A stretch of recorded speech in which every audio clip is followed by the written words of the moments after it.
4. Sorry it's been so long, but with the holidays, one of my sons has a birthday in between Christmas and the New Year, I've been so busy. Also, Happy New Year. So, today we're going to be going over the investigation for Hunter Killer Moon Summit Mystery Episode 4, and I'm really excited. There's a lot of stuff to go over, and I know it's been a while, and you guys are really anxious to see what's happening next. So in episode 4, we received 8 items. We received Michelle's letter, Amy's letter, a weekly report, a field journal page, character notes, a trap sensor log, a luggage tag, and a wallet. And we look over online evidence as well. So if you've been following along, you know that Hunter Killer Moon Summit Mystery is, Hunter Killer is a monthly subscription box where in 6 months you solve a case. So it is 6 episodes long. Each box is an episode, okay? And I go ahead and I pay every 6 months. So it makes it a little bit cheaper, like Moon Summit Mystery was 157 something, I believe. And then the next case, which I've already got the first box, so we're going to get through Moon Summit Mystery very quickly. That's Curtain Call, and I think that was $165 I was charged for 6 months. Okay, and then you can also expedite episodes if you want to go ahead and play along and not wait 1 month for some things. Like if it's a brand new case and they don't have the episodes available yet, of course you have to wait along with everyone else. But yeah, let's go ahead and get started. For Moon Summit Mystery, we're on episode 4. We know that Toby Mendia was killed on an expedition to Alaska to Moon Summit National Park. Him and some people from Whitlock University are there to look for the ghost links. And I think we've already eliminated 1 suspect, and we're going to be eliminating more now. So in episode 4, Michelle's letter suggests that we look over past materials that Amy sent, and she gave us a new password. Whoops. Hold on just a second. I dropped a whole bunch of stuff. Okay. So, that's to go over later. Here we are. And of course, this investigation is going to have spoilers, so just so you're forewarned. Yeah, Michelle's letter suggests to go over past materials that Amy sent. She gives us a new password to log into the case's website. And she says there's materials for us to look at on Deviant Tracker Samples tab online. She also asks us to eliminate another suspect. Amy's letter says that we need to look at a document she has on her university account titled Documentary Reviews. So first, we're going to check out the wallet that was sent to us.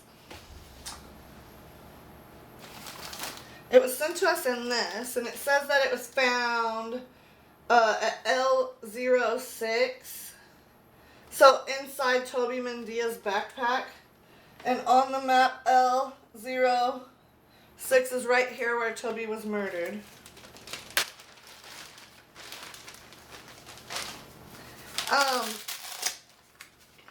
In the wallet, it contains Toby's ID that you see here.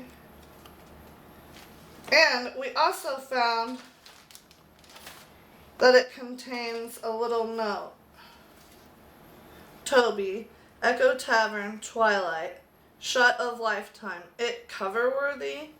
It is international terrain. Toby is sending pictures to them because he wants to see if they'll publish them.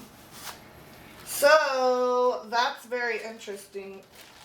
I think that it's safe to say that maybe the murderer had sent that to Toby, and that's why he was at Echo Cavern.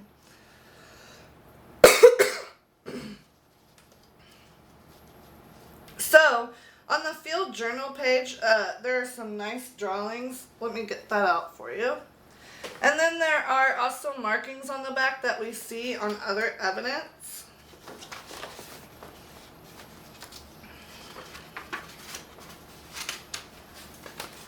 And those are the markings I'm talking about. So let's keep that in mind. It seems to me like this is, from what it says in the handwriting, that this is Emma's work, and she can draw very well. So let's talk about the luggage tag next, because it ties in with this. Here's the luggage tag, and it has some writing on the back. On the front it says, to Anchorage, Alaska, via Denver, Colorado, May 4th.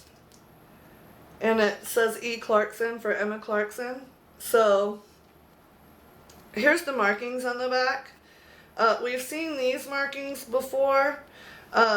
Mostly what I remember that from is the little hiking medallion. And if that is Morse code on the hiking medallion, it was a R. So I believe that's R for Rusty. And it was on some other things that, like, okay, that's Rusty, right? So, on this luggage tag, I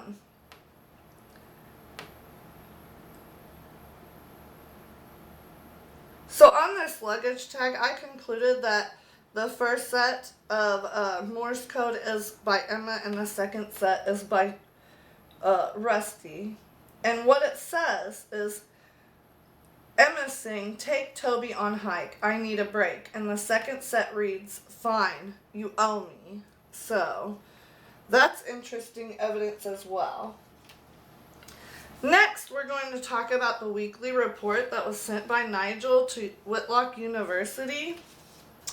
And it was written on August 22nd, 2018. He wrote that there's no sign of the ghost links and talks about the group dynamic a bit. So I found this to be interesting information that fits in with some of the theories that I am coming up with what happened. So the next thing we're going to talk about is character notes, as seen here. And these were obviously written by Lillian. In my opinion, she is the #1 suspect. These were written on August 15th, 2018, and it shows that she's been paying attention to group dynamics. It also seems to me that she's seeing how she can manipulate the characters into doing what she wants them to do for her documentary.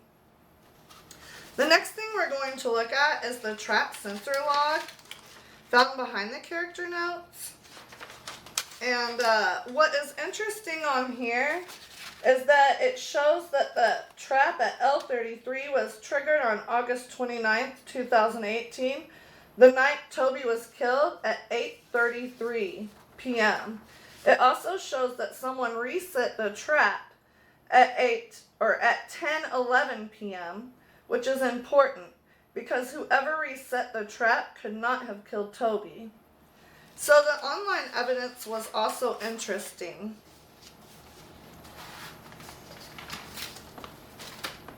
First, we saw in Amy's evidence online that there is a website called Slimy Lettuce, maybe kind of like Rotten Tomatoes, and this documentary called Hatched has terrible reviews. 19%, certainly slimy, and it has like bad things to say about this. So, who made this?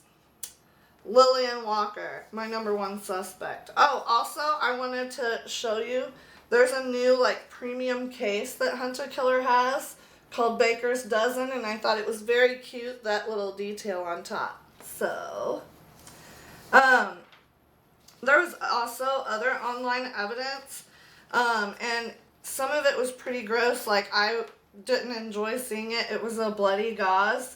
But there was also like some DNA comparisons, and there was human male DNA along with unknown DNA on the bloody gauze, right? That was found. And so online, what you can do is like compare the unknown DNA to certain animals in the area for like Moon Summit National Park. And this is what I found it matched up to. So the Canada lynx, okay?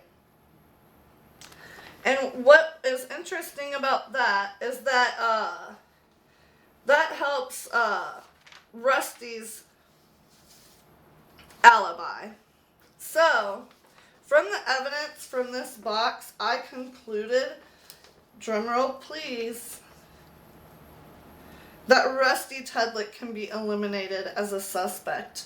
So in his interview in the first episode, Rusty said that he went to reset a trap east of camp after dinner the night that Toby was killed, right? And he found a Canada lynx in the trap, which injured him. Rusty said he wrapped it when he got back to camp, explaining the bloody gauze. And the trap sensor log also supports Rusty's alibi. Rusty reset the trap at 10:11, and he did so far away from where Toby was murdered, he couldn't have made it from the trap to kill Toby. And then be caught on camera at F15 on the map to head back to camp at 10:15. That would be impossible, so Rusty has a solid alibi. So, where is this trap again? The trap is located at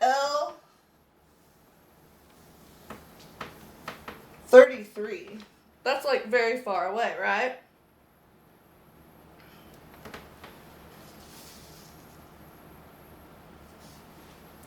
So if Rusty was resetting the trap at 10:11 here, there's no way he could be way over here in time to kill Toby and then be walking back to camp at 10:15 to be caught on, I think, what camera?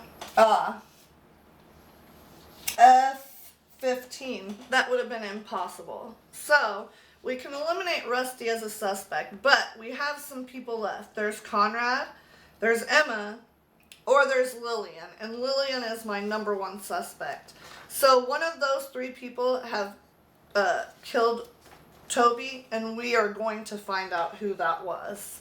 Alright guys, I will see you next time on the day before, where we will be unboxing Hunt a Killer Moon Summit Mystery Episode 5. See you soon. Bye bye.